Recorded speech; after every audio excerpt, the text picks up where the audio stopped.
What's going on, everybody? Happy Tuesday. They're joined by DC, Mango, and Talking Hoops. We got 5 games today. Not nearly as much on the injury report as yesterday and a lot of other days. We got Boston news. We're waiting on that, but they start at 7:30. Slate is 30 minutes later than usual. 2 games at 7:30 today. Hour and a half window. 1 game at 9, then 2 games at 10. DC, throw it to you first. Got that Chiefs hat. Talked to you on the baseball show, but not everyone tuned in. Watch if you didn't tune in. MLB best ball. DC and I did a video yesterday, but haven't been on an NBA show since the Chiefs won the Super Bowl. How's it going, DC? Take your victory lap. Yeah, things are good. Happy for the Chiefs to win, and football season over. Kind of sad. You got to wait all the way to September to get the football back in our DFS and gambling lives, but it was a fun season. Obviously, was happy that the Chiefs won it.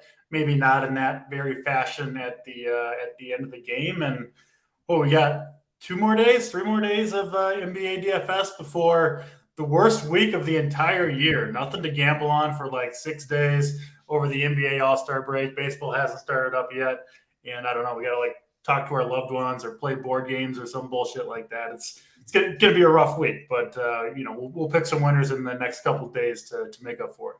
Yeah, NBA All-Star break's always brutal. We got MMA on Saturday, so that breaks it up a little bit. If you like the All-Star game festivities, I saw DK put out $100,000 up top for the XFL. I believe that's this Saturday as well. We'll have content for that as always. All sports, one price at Run Pure Sports, but XFL as well. So yeah, we'll mix in a couple other sports. Hopefully, bring some prize money there. But in NASCAR too, Jake said, yeah, NASCAR, golf. I think golf's this weekend, MMA. So just sweating the secondary sports till NBA's back. Mango, what's going on, man? How's your Tuesday going? Yeah, we got hockey too. I mean, we got it all, DC. We still got things to do. We're not totally dead, right? I can't do the hockey. I mean, hey, you got the ESPN Plus subscription. Dive in there, right? Use the cores. I'm sure I'll be doing some cores there for that, helping out. But yeah, it'll be a fun week. I like the week. It kind of gives you a nice little reset. After a couple days, yeah, sure, DC, I'll probably be like, all right, I'm sick of this. Let's give me the games, right? Let's get to the basketball. But for now, I'm perfectly fine with it. It'll be a nice little break, and then again, we'll dive in, and we'll have March Madness coming around the corner, right? We'll be at the party hanging out together. We got the live final. I know a lot of the guys from our crew made the live final, so it's a lot of exciting things coming up. And then by the time we get done with the March Madness, baseball season will be right here, so things will definitely be rolling over here at Run Pure. Yeah, so live finals in Denver. So many RPS members got seats. I was very, very thankful and lucky enough that a member gifted me a proxy seat, so I'll be in there. And I know you two do live in Denver, so the reason I said that is I hope I get at least to see you guys one day. DC, I know you had a good time the last time you went in Denver. Got to the live final. I heard a lot of fun was going on, playing bags and stuff. Man, got to see you in Denver too. Am I going to get a for sure yes to that before we start this NBA slate? DC, I'll start with you. Oh yeah. I will absolutely be there, taking advantage of the free drinks provided by all the fantasy players that are better than me. So thank you to whoever gets me into the party. I will take full advantage of it. Hey, me too. I'm right there with you. Better fantasy player that got me into this thing as well. Mangone, I see you. You'll see me, Tyler, if you want to come early too. I got an extra room at the place. If you want to come by early, you're happy to. I'll say that. I appreciate that. I'm bringing the girl, and we're staying at one of our buddies' place on Thursday. Yeah, definitely don't stay with me then. That's I'll see you Friday or Saturday, man. But that's enough of that. Yeah, a lot going on these next couple weeks. Again, XFL this week, MMA, golf, NASCAR. Like I said, we could do, or like DC said, we do have the All-Star break Thursday to Thursday. Thursday's the last game, I believe. Maybe Thursday's the first day off. Then next Thursday's the first game that starts. But we're gonna keep it rolling. 5 games. All we ask for: like button. Big red subscribe button, red subscribe button. First game on the slate. We're heading to Milwaukee. Boston taking on the Bucks. 225 total. Bucks are favored by 9. Not much on the Bucks. Bobby Portis still out. Nothing has changed there. Jay Crowder won't be back with the team yet. As far as Boston, they're missing a lot. They're the story of the slate. Jaylen Brown, Tatum, Marcus Smart all out. And then Robert Williams questionable. Al Horford questionable. We will get that news before lock. Obviously, their best players are out. DC, I'll start with you on Boston. Could only get better if Robert Williams and could get better for DFS-wise. Robert Williams and Al Horford are ruled out. Brogdon, Derek White, the backcourt's getting the ownership now. Could be just the whole Celtics an onslaught if these guys get ruled out. How do you see it? What are you doing with the Bucks? Yeah, obviously that's the biggest news of the slate. Jason Tatum, Jaylen Brown, two of the better, fantasy producers in the entire league. Jason Tatum, of course, especially so. We've seen the Boston be a little bit shorthanded already. I mean, they've been missing Jaylen Brown for a couple games. Brogdon's been kind of in and out of the lineup. Smart's been out. We've seen Derek White step up in a big way. He had 4 big games in a row, I think averaging over 50 or close to 50 fantasy points per game over those 4 games, maybe a little bit under that. But regardless, he's been awesome. Price is up. 7,100 is a little sticker shock, I think, on Derek White, but it's certainly justified. And especially, if Williams, if Horford are out, I mean, I think Derek White almost has to have a big game here if Boston is going to compete or potentially win this game. Brogdon, probably the same. And I mean, I wouldn't even be shocked if you saw all 3 Boston guards that are left, right? They really only have 3 guards left, White, Brogdon, and then Peyton Pritchard, I think, is going to play probably mid-20s minutes off the bench. I mean, he's got to be out there pretty much whenever Brogdon. He could start too. Do you think he? Yeah. Yeah. Brogdon, I'm a little worried about kind of the health-wise for him. Just missing so many games. He's got kind of a long history of it. It seems like they're more hesitant maybe to push his minutes, certainly than White. I don't think they're worried about that with Pritchard. But, the other wing guys that they have, like Sam Hauser is about as one-dimensional player as there is in the league, right? He's just a pure shooter. You can't really have the ball in his hands for more than the 1 second it takes to get off his three-point shot. That's just all he does. That can't really change.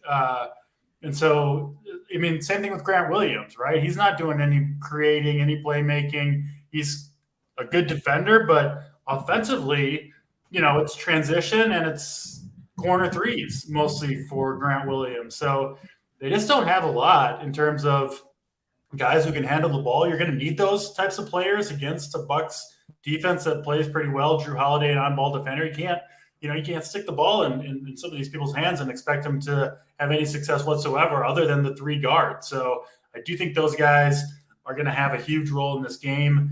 That would be, if Horford's in there, right, he can at least do a little bit of that, kind of help out offensively. But like if he's out, man, you start to get really, really thin for Boston. And I at least start to worry about their ability to compete in this game to some degree. I mean, really kind of outgunned here. Milwaukee playing well. It's in Milwaukee.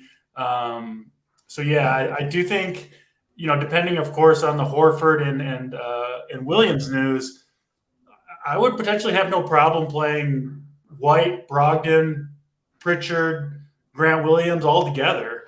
And then we'll have to see what the big situation, because if Williams and Horford are in there, as thin as the Celtics are in the backcourt, they got guys for the front court, right? I mean, at that point, they would have Horford, Williams, Griffin, Cornette, Muscala, Grant Williams, if you call him a big. Yeah, I mean, like 5 or 6 guys that they could potentially play in those 2 positions. Obviously, Williams and Horford likely to get the majority of the minutes. But for now, obviously, the backcourt for Boston looks really good. I think if you're fading, I do think there's a blowout script you could play here with hoping for Milwaukee to blow them out, hopefully. And you're basically hoping at that point that White and Brogdon kind of lose minutes in the second half. I think they would have to have Peyton Pritchard out there in that type of scenario. You can't just run out there with no guy that can handle the ball whatsoever, right? And just completely embarrass yourself. So I think Pritchard seems pretty safe for 20 for sure, and maybe into the 30s in minutes if things go his way. So a lot of different ways to build around Boston, but first game of the night, you do have a lot to decide here in terms of your lineups, and a lot will be decided on this game. Milwaukee side, I think pretty straightforward at this point with this team, with the big 3 healthy, Giannis, Drew Holiday, and then Chris Middleton playing really well off the bench. Those are really the only 3 guys I'm considering for Milwaukee tonight. I think all 3 guys are pretty good plays. I think Middleton was a little bit on the radar. I saw him on Mangone's Twitter thread. He's just, playing awesome. And I do think he's probably ready to play a few more minutes if they need him. I wouldn't be surprised if they push him more toward 30 this game or maybe after the All-Star break. But yeah, he's a good play. I like Giannis. He's expensive, but I do like him, plenty of value. And then I think Drew Holiday is fine too. Maybe a little bit of a limited ceiling, but also a pretty good chance to get you 35, 40, which might be enough on this slate at 7,600. So, yeah, a lot to like in this first game for sure. Yeah, for sure. Great breakdown. I mean, this game's going to have – the Boston side is going to have a ton of ownership. Like Giannis right now looks like he's getting squeezed out of it. 12-7's a lot. I'm glad DK has him all the way up there. Dame's sitting there at 11-1. Looks like most people take the savings, go Dame. Definitely like Giannis in this spot, especially if you're jamming a ton of Celtics. So, Mango, we got a question. How many Celtics is too many? And I got a player I need you to talk about, and that's Sam Hauser coming back, little narrative street if you want it. Grew up in Wisconsin, played up north more in Stevens Point, but coming back to his home state, probably starting, played 30 minutes, 3 of the last 4 games. Is it Sam Hauser night back in his home state? Yeah, this is obviously, great breakdown from JC, but obviously the game of the night when it comes to DFS plays, it's how many Celtics are too many? The one issue with trying to answer this question right now, we don't know who's in, right? Like that's kind of one of the issues that we really Let's assume if Grant Williams and Horford are in, and that, or Robert Williams and Horford are in, then if they are out, because if they're out, then the Cornets, the Muscalas, the Blake Griffins, like whatever one starts, you could definitely play. If they're in, you're not touching any of those guys.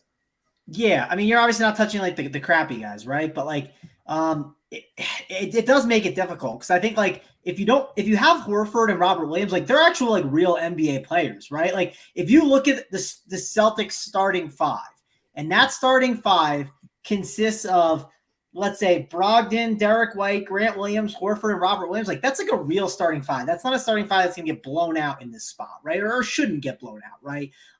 So that's gonna be key for me. If those guys are in, like you have to make a case for Robert Williams and Al Horford. You understand that Horford has a low floor, but this is one of those matchups where Milwaukee is very happy with letting Al Horford shoot that. He crushes the Bucks. Yeah. I mean, that's usually with Tatum and Brown when other eyes are on but he always just crushes the Bucks. Yeah, but they're willing to give him that shot. So I totally see that. Let's touch on the guards first. So like, depends who starts. If Peyton Pritchard starts at 3K, you'll absolutely love him. Derek White at 7-1. I like him, but the case to be made for him as a fade is he is 7-1, right? I mean, he's played really good.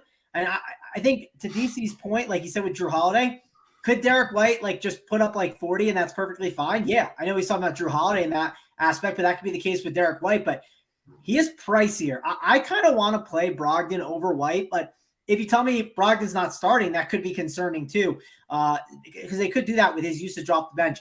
I like the Sam Hauser call. The thing I like about him, he's guard and forward eligible. And I feel like Sam Hauser plays, even if Robert Williams and Al Horford are in, I think Sam Hauser gets legit minutes. And I think if those guys are out, he becomes an even better play. And if it becomes a blowout, I think he plays too. Like he just seems very safe to me for getting his production today and his minutes no matter what. So really like Sam Hauser. I think I like him more than I like Derek White just because I think in general, like he's just the safest option and I don't have to spend as much money for him. So that's kind of my take there on that. But it is really hard to decide on what to do with Horford and Robert Williams till we have that news. On the Bucks side, one key thing to bring up is Giannis is going to be a stud that's put onto a lot of teams tonight. The 2 studs that everyone is going to are Damian Lillard and Giannis, right? Just because we have enough value that you're able to get both them in your lineup. So one thing I'll consider doing, like I considered yesterday, I looked at my team and I said, do I want to play Jimmy Butler and Damian Lillard? And then once lineups locked, I had Clint Capella on my team at 10%. And then also I had Klay Thompson on my team. And I said, oh, I can play Jimmy and Damian Lillard together. That's where you look at your full lineup ownership and decide, hey, these guys are going to be low owned. I can play both these studs. On this slate, when things lock, if I don't, maybe I won't lock into Giannis and I'll just say, hey, I'll try to get different by separating those 2. But that's a way to get different right away. Because a lot of people are going to do the double stud build with the Celtics values and call it a day. If I want to play both those guys, I'm going to make sure to intentionally find some lower owned plays to jam onto my teams. If not, I might just fade one of them. And if I had to pick one between Dame and Giannis, man, right now my lean is going the Giannis fade. But it's TBD because, like, if you have no Robert Williams, then, like, man, that rim protection would be a lot easier too. And it just depends on where you want to get different. Because I think forward has been a really great spot to make differentiation plays so far this season. So that's kind of my overall takeaway right now is I want to kind of prioritize not playing Dame and Giannis together to be able to make myself different in that way. If I play them both together, I'm really going to have to find another way to be different. Maybe it's making a big fade of a Derek White who's going to be like 60 or 70% owned. That could be a great way to be different right away. So those are things that I'm going to think about for sure. Maybe it's going to Chris Middleton, who DC said, like I mentioned in my thread, he played 25 minutes. Those minutes are going up. He's 5,400. Even if he played 20 minutes, he has the ability to get 35 DK points at that price. And that'd be enough there. I'd sign up for 35 right now. So Chris Middleton, definitely going to be an option that I consider. And then Drew Holiday, I want to call him out just because he is 7.6K, will not have a lot of ownership. And I think he leverages Giannis a bit, where at that price tag of 7.6, that is just a too cheap price tag where he has the ability to get you between like 40 and 50 DK points. And if you do make a Giannis fade, I think Drew is a really interesting leverage play that will get very overlooked here. And like, I mean, think about it. Drew Holiday is 7.6K and Derek White. I know they're different positions. One's shooting guard eligible, the other one's not, but 7.6 for 7.1. I mean, that's a huge gap. And I understand the situation and Tatum could miss and some of those other guys, but just think about the ownership on Drew Holiday. He's not someone you should completely ignore at point guard on this slate, especially if you're looking for pivots off of Damian Lillard. And let's say you want to pull a big T 777 and get out in front tonight. You know how you can do it? Play 4 Celtics, play Giannis, and play Drew Holiday. And you're already being different right there, I think, with that. Like, just load the boat on the game. Just load up on, maybe it's 5 Celtics with those 2 and then a contrarian piece in the late games. I mean, you can either do the overstack or the understack of this spot if you'd like. Yeah, it's the game of the night. We spent a bunch of time on this game, only a 5-game slate, but a lot of these other games, I think there's 2 games of the night if I had to say. This one and then Portland, Washington, if I had to pick 2 games. So we spent a lot of time, first of all, man, talking about the leverage or the pivot, right, from Derek White to Drew. K-Fleek Burner said the exact same thing. Andrew Martinez in chat, will you play Drew and Middleton together? Yeah, I think you can. I wouldn't play Giannis. I wouldn't play all 3 of them together. But I think playing Drew and Middleton are definitely fine. Yeah, I wouldn't play all 3, but I think you could play 2 of them for sure. I don't think that's bad at all. I think you can play all 3 if you're just full sending it on the game, right? And you're playing. I mean, the full game stack on this one on a 5-game slate, where I mean, the other games, there's not that much great value. So you could get there, right? I mean, if this game you get 120. I think, especially if the bigs are out for Boston, you could see a lot of players get there from this game.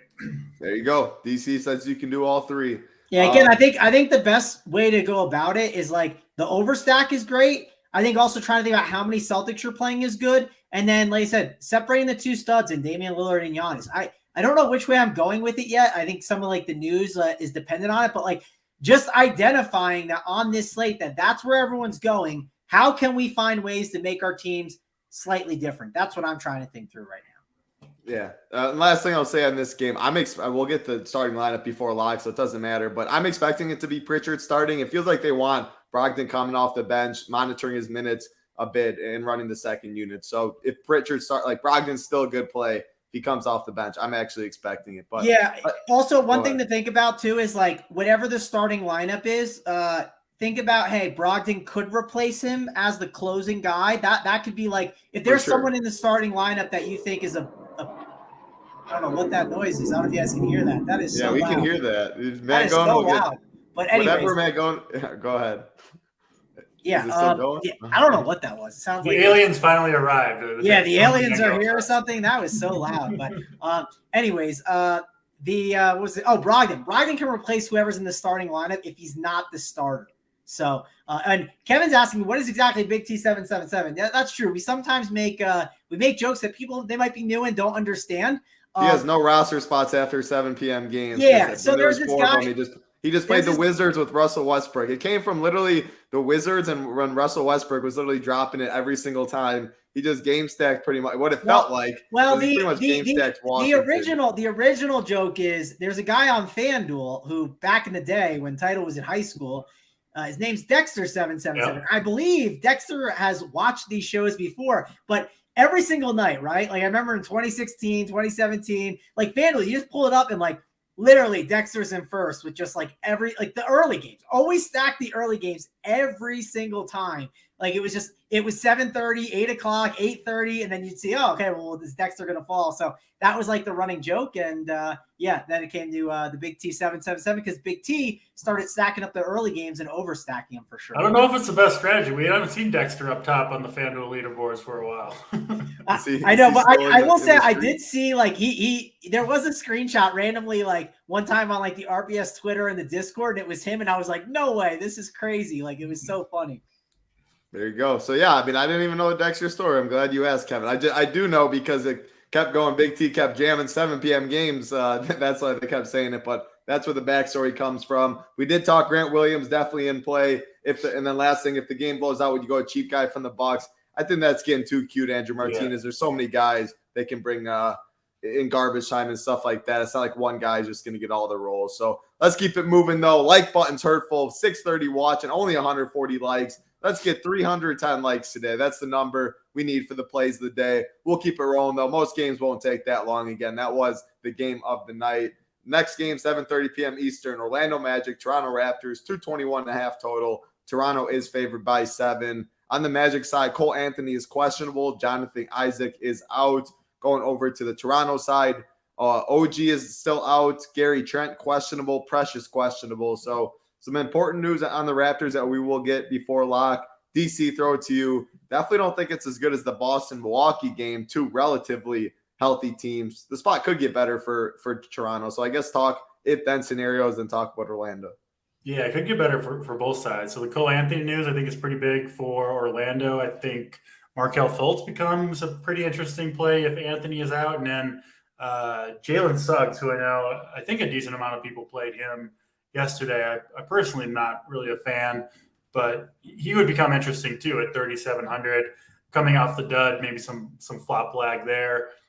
So that's interesting for Orlando. They did trade Mo Bamba's out of there, but I think they still have enough with Wendell Carter, Mo Wagner, Bull that I'm not super interested in the bigs for Orlando. But yeah, the Toronto side is interesting. I mean, they traded for Jakob Poeltl, obviously, and then last game they went with like the full big lineup. I mean, this is a team that had been playing a decent amount of Pascal Siakam starting at the 5 early in the year. Obviously, Precious has moved into that role, but they started Poeltl at the 5, Precious down to the 4, and then Siakam down to the 3. That was with Gary Trent out of the lineup. So we'll see. They could do that again. Obviously, missing OG Anunoby as well here too. They went with Van Vliet, Scotty Barnes, Siakam, Precious, and Poeltl. I think they'll do that again if Gary Trent is out and Precious is in. So we'll have to see there. But if Precious misses, I think Poeltl at 5,400 would become a pretty interesting play. I think, like you said, a lot of people are going to go for Giannis and or Dame. You can always play a guy like Fred Van Vliet here, who's been really, really good kind of quietly over these last 3 or 4 weeks. I think he's an interesting play. Priced up 9,200, but could definitely go in that direction. So it kind of just depends on the Precious news. I think if he misses the Toronto guys and the Gary Trent news, those guys become a lot more interesting. If both Precious and Trent are in, I don't see ending up on too much Toronto myself. And then Orlando, it's kind of just Markelle Fultz or bust for me, and that's going to depend on if Cole Anthony plays. So, both these early games are kind of hard to talk about what you're going to do exactly because it just depends on kind of these key pieces. But, yeah, that's kind of the initial breakdown at least.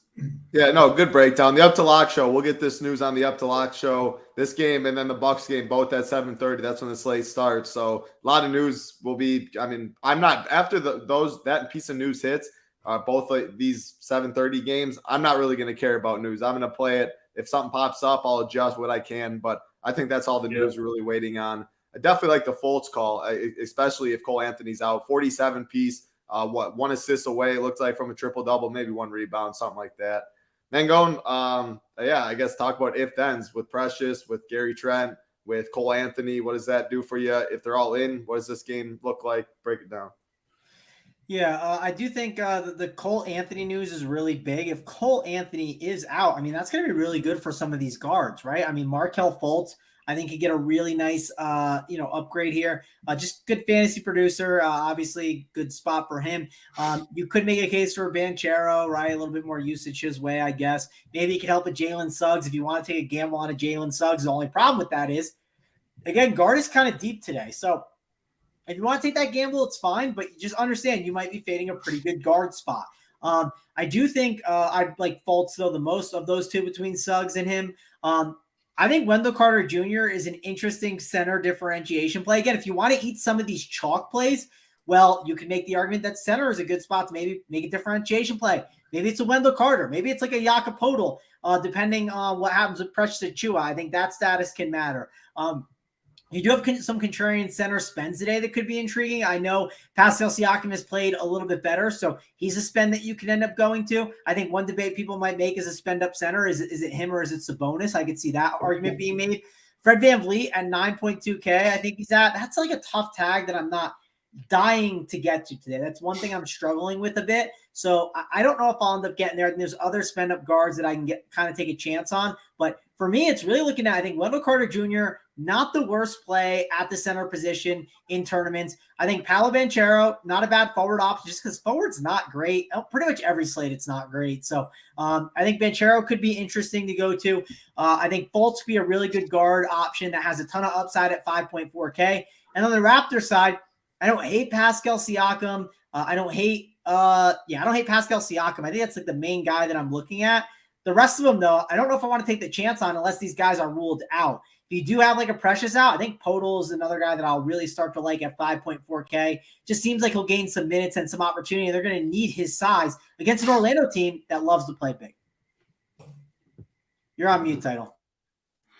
Great breakdown there. Thank you. Chucky Blue said Gary Harris get run. I wouldn't go Gary Harris. I would Markelle Fultz, Jalen Suggs. I would stick with them. I wouldn't touch the Gary Harris. Let's keep it rolling, though. It's over 700 watching, 200 likes, 310 is what we need for the plays of the day. Up to lock show. We got MMA this week, golf this week, NASCAR, huge XFL contest we'll have content for. No better time to be a member. Mangone 15 gets you 15% off. Can also use SaberSim as part of that. Right when I plug Mangone, he just leaves. I don't know where he's going, getting those jeans in the dryer or something like that. But we'll keep it rolling. DC, I'll go to you in this next one. Sacramento Kings, Phoenix Suns, 233.5 total. Phoenix is favored by 2. Sacramento side, Malik Monk is out. That's it for them. As far as Phoenix campaign, Landry Shamet's still out. It's been like that. KD is not playing. But yeah, I mean, this game doesn't really look great to me. Sabonis, De'Aaron Fox, you can always play them. On the Phoenix side, Chris Paul, but man, like the Josh Okogis of the world,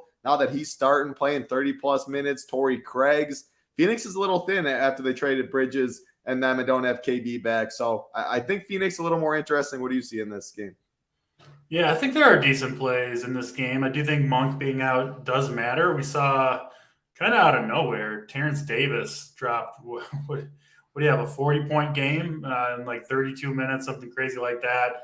I wouldn't expect that again, but he's 4,500 and kind of took over the Monk role a little bit, who did have a pretty big role for Sacramento. So he's a play you could go to if you're trying to, get way off the board, get to a play that I don't think many people will end up being on. And yeah, like you said, until Phoenix gets KD back, they are going to be a little bit thin in the front court. But it's hard to know who to go to. And I do think these guys all kind of have, similar roles, Craig, Okogie, TJ Warren, Ish Wainwright, where it's hard to know who it's going to be on any given night. So on a night where there's so much good value, especially on the Celtics, I don't see ending up on too many Suns. I think if I was going to go to anyone, it would probably be Chris Paul, who, his upside is a little bit limited, I think, with Devin Booker back in the lineup. But he's had 2-3 good games in a row now. Matchup's pretty good, I think, against Sacramento. And it does seem like they're at least a little bit hesitant on Booker's minutes coming back from that groin injury that seemed what cost him like a month or something like that. So, CP3 is okay. This game, I think, is better for, contrarian plays or plays to go to if the first couple games maybe don't go your way and you got to get on some lower owned guys. Because I don't think we'll see a ton of ownership here either on the, kind of the role players or the stars. I don't think that many people are going to play guys like Sabonis, DeAndre Ayton, who's been pretty awesome for the last couple of weeks. I think you could go in that direction if you wanted to. But yeah, mostly contrarian plays here, right? I don't think anyone from this game is really getting close to cash game lineups or anything like that. So this is a good game if you want to get off the board, maybe go to some of these stars. Yeah, no, I like the Chris Paul shout for sure. 7-7. Booker, they're definitely not pushing his minutes. Played 26 last game, and they're trying to stagger it after they both start. Booker and CP3 aren't really sharing the court in the second quarter, in the fourth quarter as much, trying to stagger Booker's minutes more. So the usage, you look at Chris Paul's usage last couple of games, been higher than what it was when Booker's normally healthy. So, yeah, like that.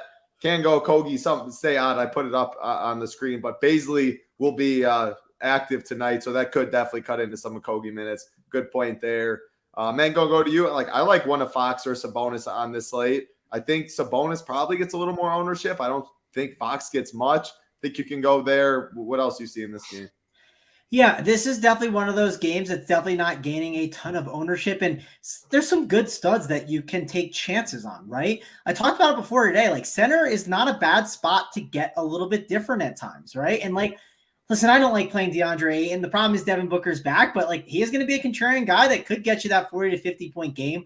Same with Chris Paul, but I agree with what DC said. I do feel like some of their ceilings are capped a little bit. So I do think overall, this is definitely going to be a spot that I am going to probably not be as excited about. On top of that, the Sacramento Kings, I think Sabonis is one of them that I like as a spend up again at center. I think that's the one guy I'm really thinking about. I'm going to see if I can try and find a way to get different with him in my lineups.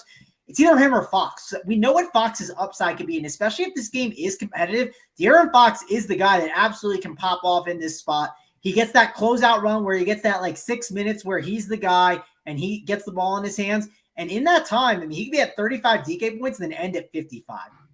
So I think he's an intriguing play. Kevin Huerter is a mid-tier option I don't hate, but the rest of the Suns I'm not super excited about. So overall, I do think this is a game that maybe there's some contrarian spends you can take a chance on, but that's really it.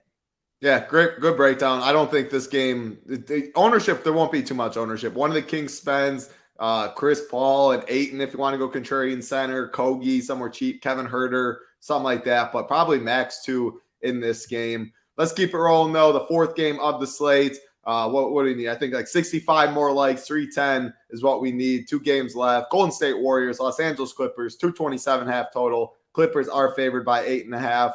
On the Warriors side, Wiggins is out. Steph is still out. Clay will play. On the Phoenix side, I just talked about them. On the Clippers side, they are a fully healthy team. Mix it up, man. I'll go to you first. Didn't have much in that last game. Do you have anything in this game?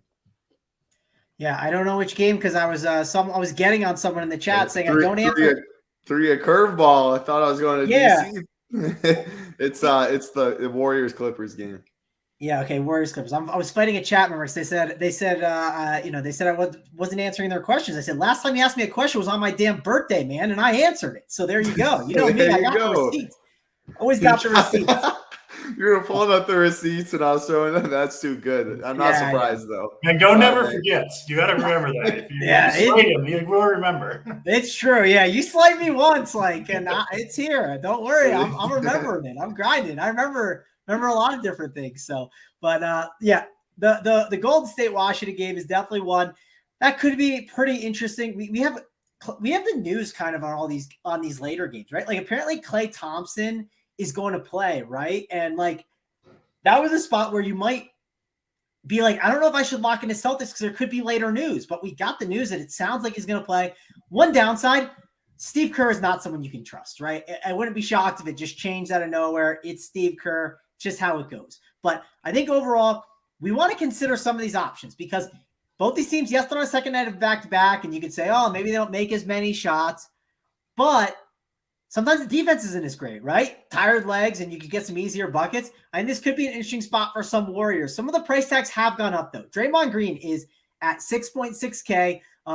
He did get into foul trouble last night. You could make the case that Washington is an easy spot to take advantage with big men. Kevon Looney played a bunch last night. He's only 4.2K. He is popping a little bit, and they might need his size. So I do think overall, Kevon Looney, pretty good play here. Klay Thompson, 8K. I played him last night. Treated me well. I don't know if I'll go back to him here. He's just so points dependent, but at that small forward spot, which is a position I do not love the roster, sometimes he's a good differentiation play that has a nice ceiling. So I'll consider that.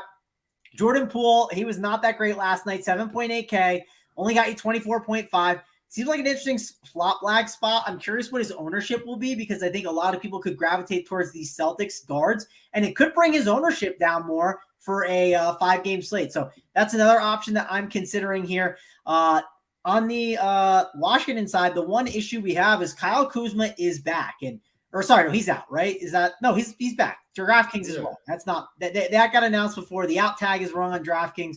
8.2K.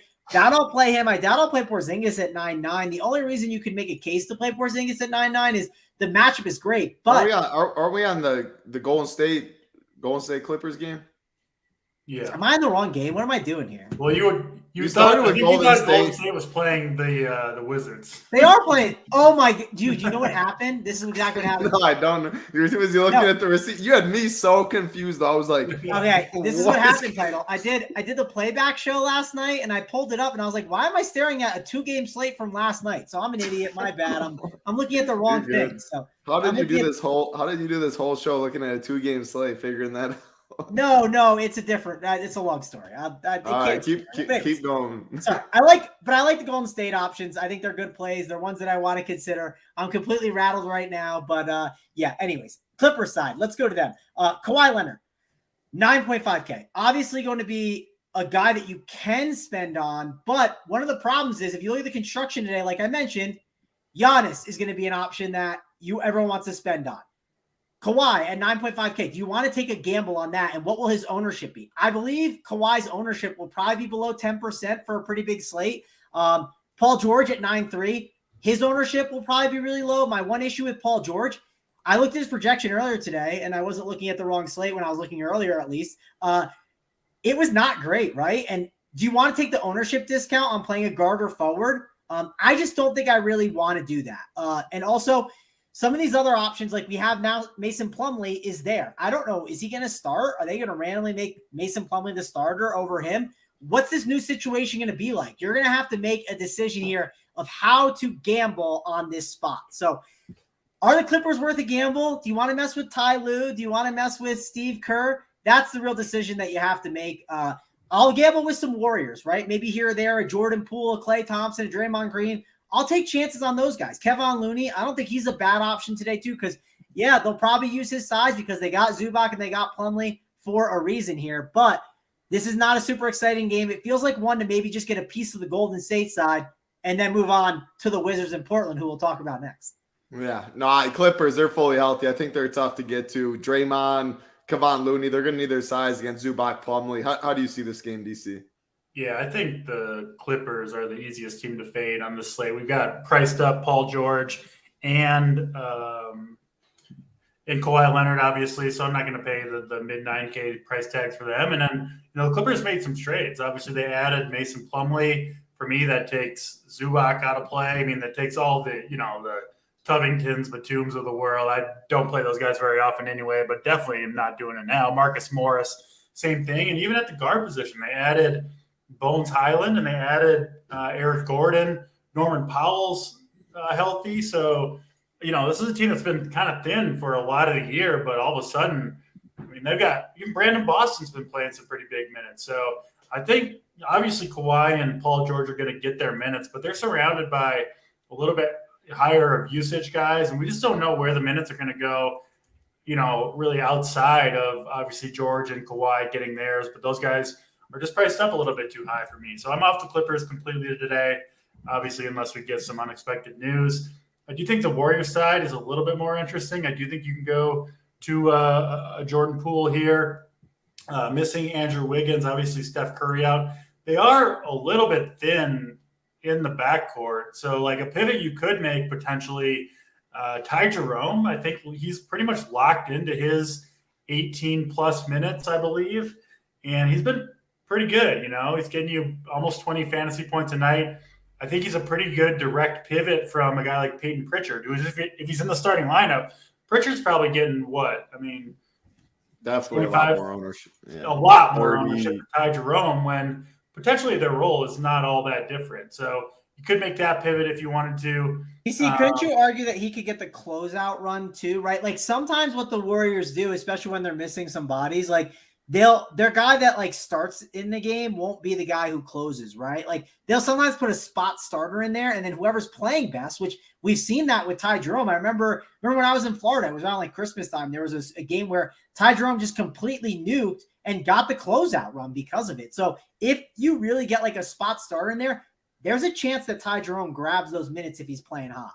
I think there's a decent chance the closing lineup here is Poole, Jerome, Thompson, Dre and Looney. To DiVincenzo and Dre, I think could get in there too. So I think the Warriors could potentially go pretty small here. So yeah, I think even Dante DiVincenzo with Wiggins out, I mean, he's another guy that's he's probably going to get 30 plus minutes in this game. 5,100. I think he'll go overlooked. I think he's got a good shot at 30 plus fantasy points. So I am interested in the Warriors side, but it's actually more kind of the bench pieces, Jerome and DiVincenzo, that I think are going to go overlooked. But, you know, just with how the Warriors roster is right now, I think those guys got to play some pretty big minutes because, you know, Draymond is pretty likely to shift to some significant center minutes here. They don't really trust, Kuminga and Michael Green or JaMychal Green and those guys. So I think the Warriors a decent chance to go small, and that's kind of where I'm looking for my plays in this one. Yeah, no, I think this game, I mean, Jerome, you'll get him 2% own or something like that. I don't see much ownership. The Clippers, who knows what Ty Lue's going to do. They're fully healthy. Golden State, a couple pieces. I don't hate Kuminga at 3.8 kind of if he starts, which I think he does. I mean, pivot off of those Boston guys. Dante, I think, is fine. You like Jerome, Looney, fine, but nothing. I mean, if you have 0 pieces in this game, I think you're also doing it fine as well. So we got one game left on this slate, 850 watching, about 290 likes. Pretty hurtful. All we ask on this show, like button, big red subscribe button. I put the number at 310 though, so we'll get you the plays of the day after this last game, but we appreciate it if you do hit the like button. Last game on the slate, we are going to Portland. Washington Wizards taking on the Trailblazers. 236.5 total. Portland is favored by 2.5. We're talking Kyle Kuzma. He is playing Mangone. As far as Portland, we got Jeremy Grant out. That is it. So 2 relatively healthy teams. Matisse Thybulle, that's all I got to say, Mangone. Break down this game. I do not want to talk about Matisse Thybulle, but he did. Me and JC watched him like splash a million threes last night. He shot. Get a couple stocks, finish plus 11 like he does. One of the best defenders in the league. We clowned on him a little bit on the Up to Lock show, but he proved us wrong. He's one of the best plays of the night in the end, right? Yeah, of course. One of the best defenders in the league out there. You just got to find that stroke. Always game time. Well, but here's the thing. So like, how many? What does defense really do for your fantasy wise? Not that much if you're just guarding. Fantasy wise, no, you're absolutely correct. So that's one of the things to think about. So for instance, like, this is one of those slates where when I pulled it up, right, and I'll look when I ran stuff, Matisse Thybulle is popping up on 62% of teams. Like, what are we doing here? Like, I mean, 62% is high. Now, I understand why. The forward position is not good. Now, if you tell me Matisse Thybulle is splashing threes like last night, goes 4 for 6, yes, totally understand why he is a play. I get it and everything, but I'm struggling with Thybulle for sure. He looks like he could be a really good fade today. You could go some other plays if you want, like the shade on charts, or you can just like spend up a little bit more forward, right? And look for different pivots. That's kind of some things that I'm looking to do. I know shade on chart looked great yesterday. This is a matchup against Washington, which I expect them to be able to be successful for sure. But man, Matisse Thybulle, I don't know what to do with that cheap chalk. It's chalk that I'm not dying to play for sure. I know Title will probably have him in his lineups tonight. Be really excited to roster him. I'm struggling with it for sure. The joke why I said this and all that, I've been a big Matisse Thybulle guy since Washington. I think he's the best defender in the league. We had the debates back and forth in Discord about it. Totally what Mangone said, though. DFS, real life. The dude is a stock guy. He's a great defender. He'll guard your best player. You don't get points for that. So totally agree with what you're saying, man. So I agree with Killen. I can't even say his name. Kid Ling Min. I always just call him Kid. He's always in here. Kid's easiest. So here's the thing. And Cole Anthony just got ruled out. But here's the thing. A 3K guy doesn't hurt you as much. This is a 3K guy that is going to currently be like, I don't know, maybe like 40 to 50% on a 5-game slate, like understand that that's crazy ownership. Like, if you ask Big T, hey, Big T, are you playing 3K Matisse Thybulle at like 50% possibly? He's going to say no, right? Like, I just know that's what he's going to say. So I don't know. It's something to think about for sure here, especially when you have other interesting pivots like Shadon Sharp, right? At 3-7. And again, we have a lot of good values on Boston. It depends who's in and out too. That's going to matter. We just got Cole Anthony out. Like I love Mark. Bolts gets a bump. Suggs gets a bump. Yeah. So, I mean, that Thybulle ownership definitely could go down. But yeah. So that's something to think about for sure. So yeah, that's something on my mind with Portland. I like Dame, just to call that out. Dame's a good play. So is Giannis. But again, a lot of teams are currently constructed playing both. And my way to get different tonight is to try and just play one of them. That's what I'm going to try to do. I think I'm only playing one team tonight. If we get all the news in time, I'm going to MME. So I haven't decided if I'm MMEing yet, though. But how'd you do yesterday? Someone asked you. What? How'd you do yesterday in the $4? I actually did well. I played 150 and I profited I think I profited 300 overall. So it was a positive green day. So I was very happy about it. But I want to MME a little bit today. But I want all the news because I'm going to be out. So I don't want to be having to make too many adjustments. But yeah, I like Dame, but I have to make a decision between Dame and Giannis. At least for me, that's something that I'm trying to make a stand on right now, unless I can find some other, based on starting lineups and different things like that, unless I can find some other pivot. But that's a current decision that I want to make and could be a really good way to get different here on this slate. Anthony Simons is going to get a ton of shots and opportunity. The question is, do you want to take that chance at 6'8"? If the shots fall, he's going to put up like a 40 to 50 DK point game at 6'8", and I'll sign up for that. But if they don't, it's going to land in that like 28 to 30 range, and it's not going to be the best play. So that's a real decision that you have to make. Drew Eubanks at 4.4K, someone to not completely ignore. Him and Watford kind of split up those center minutes at times. You could see them play a little bit more on the court because Washington will play big, right? They will have Kuzma back. Kuzma's price is 8.2K. Porzingis 9.9. Good matchup for Porzingis, but I struggle with the 9.9 tag. 8K tag I struggle with for Bradley Beal with Kuzma back. It just feels like too crowded of a situation. And when Kuzma was out, Denny was another guy. Made a lot of sense to take a chance on, but at 6-1 with Kuzma back, it feels like Washington is a better fade than play here on this slate. Great breakdown. DC, last game of the slate. I haven't looked at the likes. Let me look at that quick. You guys got the likes. We'll get to the plays of the day after DC takes it home. We appreciate it if you hit it. Yes, Fultz is a good play now, Steve, for sure. What you got in this last game, DC? Portland, Washington. Yeah, starting with Thybulle, I almost think we maybe could have seen it coming yesterday. I do think he's like a really good fit for this team. The Blazers' problem for years, dating back to the Dame CJ McCollum days, and now with Dame Simons, those guys are just too small. They can't defend the perimeter.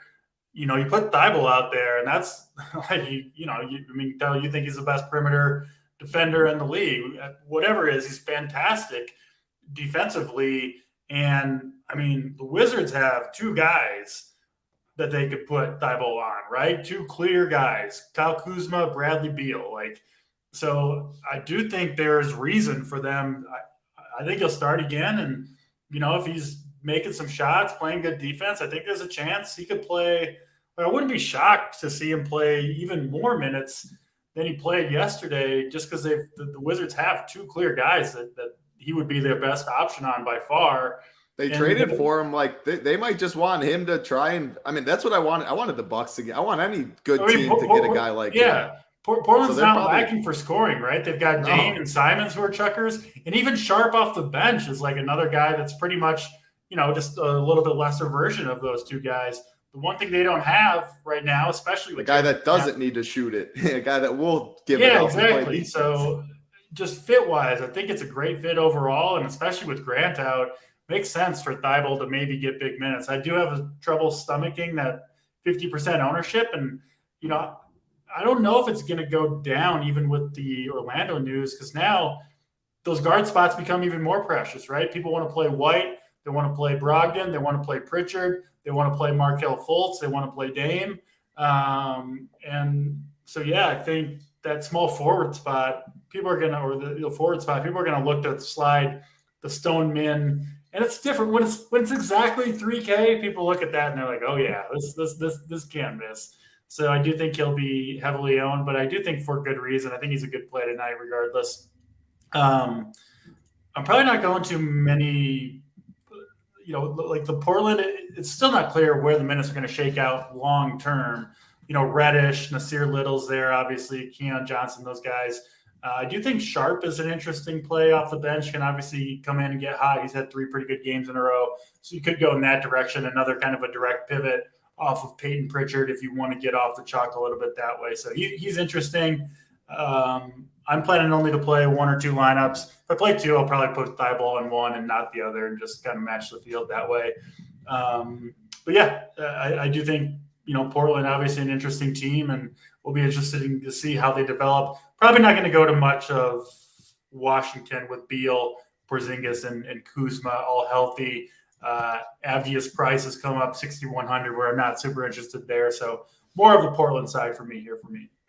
I like it. That's all 5 games on this slate. Again, we are waiting on some injury news. Got Cole Anthony, definitely bumps up Markelle Fultz, the Jalen Suggs of the world, maybe Franz Wagner a little bit. Waiting on a lot of news, though. We'll get on the Up to Lock show. You do need to be a member for that, though, behind the paywall. Man going 15 gets you 15% off. We're going to the plays of the day, though. Then we're going to get on out of here. Up to Lock show will be in about 20 minutes. I'll throw it to Mangone, the Sweet Travis play of the day to start it off. Mangone, who do you got for us? Yeah, the play of the day. If you want to use Mangone 15, though, you can, but use DC 15 too, right? Give DC some up if you want. DC already gave up, so I'm going to you, Mangone. All right. Well, here's my play of the day. I've gone back and forth. I like a couple of these Magic guys. I think are really interesting options. I don't think I'm going to say Markelle Fultz just because I know Toronto, they can be good against guards, and I like Fultz upside. He's someone to consider, but let's go to Wendell Carter Jr. I mean, at 5.7K, I think he's a pretty good play. They're going to need his size. He's going to get a little bit more usage his way with Cole Anthony being out. And the Spurs, weren't they really bad against big men? And Jakob Poeltl's now there. I'm not scared of Jakob Poeltl defensively that much. I think this could be a big day for Wendell Carter Jr. He has the ceiling to get you 40 DK points at 5.7K. So let's go with Wendell Carter Jr. as a nice little differentiation play at the center spot as my play of the day. I like it. Wendell Carter Jr., the Sweet Travis play of the day. I'll go to myself with the SO play of the day. I'm gonna go to the Phoenix Suns. I'm going to Chris Paul, 7.7K. I like it. It gets you on a completely different build than a lot of people. People are going Dame, going Giannis, maybe dropping down as Fox or Sabonis a bit. Yeah, Paul will get some ownership, but in that 7-7, it feels like a dead range. I think Booker is going to play probably still 27 minutes around there. CP3's usage been up. I think it's also kind of a floor slate. I don't think we need like a 55 from a CP3 or something like that to be on the winner. Get your 45 at 7-7. I'll be happy. So CP3, the SO play of the day. Going to DC, going to the mom's basement for the final play of the day. Who do you got for us, DC? Yeah, we're going to the Warriors and a player I do think will be really low owned. But with Wiggins out, with Steph out, I think Dante DiVincenzo is playing 30+ minutes in this game. Probably going to be off the bench, but I don't think anybody's looking there. And we do need to find some good plays at the forward positions, right? Because guard is absolutely loaded. I think everybody's going to load up, obviously, on Matisse Thybulle. Find that 2,100, get to DiVincenzo. I think he's got a good shot at 30+, and I assume very low ownership tonight. So Dante DiVincenzo, mom's basement play of the day. I like it. Dante DiVincenzo, Wendell Carter Jr., Chris Paul, the 3 plays of the day. Last thing Andrew Martinez said, did we talk about Gafford at all? Actually, I'm not sure anyone did mention. I think 5.5 price tag is fine. The thing is, like Drew Eubanks is a starting 5. We were talking a little bit with, or Bobby was saying in chat, like with Zinger, Gafford at the 4 and the 5, Portland's just so small. Like it's going to have to be a smaller guy guarding the 4. I could easily see Gafford not playing as much, Zinger just playing 5, the game going smaller. I don't necessarily know what Portland's going to do on that side, but I think he's fine. I do think there's a little risk, though, of this game going a little smaller and him just getting out of the rotation. That's going to do it for us, though. That's 5 games. We do have the Up to Lock show coming up, 20 minutes. JSU holding Big T. Going to get news on that show. Playback show as well tonight. MMA, golf, NASCAR, XFL, a bunch going on this weekend. Use Mangone 15, gets you 15% off. Saberson is included. We'll be back tomorrow as always. Let's see some RPS. Logos up top, though. Hope everybody out there has a great night. Valentine's Day. You do get a little hour and a half window, hour in a window. Spend a little time with the family and the girl or husband. But that's going to do it for Mangone, DC. I'm Titletown. Good luck, everybody.